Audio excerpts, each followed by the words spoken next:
Why would a child think that 49 times 5 equals 405? And I, as seems like from judging from your facial expressions, like you, was stumped. I really didn't know what the answer was.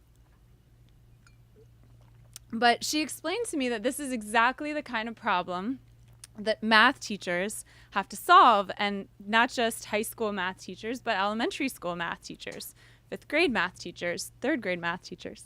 They need to know not just what's the right answer to a problem, but also how students might get the wrong answer. And then by reverse engineering the mistake, locating the nature of the misunderstanding, they can create a new problem that will help the kid understand what went wrong. In this case, has to do with place value. And as I came to learn more about teaching, I saw that there were many more parts of what is required of teachers that are, like this, unnatural, not what is common knowledge for any adult. Lots of different forms of knowledge and also different forms of behaviors. So, for example, when teachers work with children, often children will, just like any humans will do, get into disagreements with each other. Somebody might be mad at someone else. Somebody might not pick somebody else to be her lab partner that day. Average adults, our natural response to a socially uncomfortable situation is to pretend it didn't happen. Teachers have to do the exact opposite.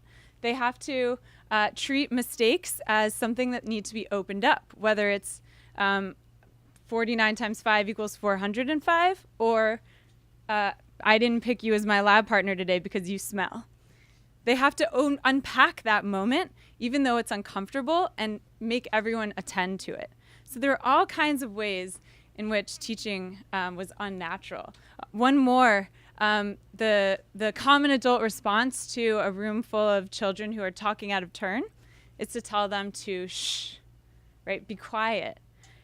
But I learned from another character in this book, Doug Lamov, who studies teaching by videotaping the greatest teachers he could find and then studying the tapes like football coaches, that shh is actually the least effective possible response. It's our common intuition, but it doesn't work. I mean, first of all, it's, as Doug told me, ambiguous. Are you asking the students to stop talking, or are you just asking them to talk more quietly?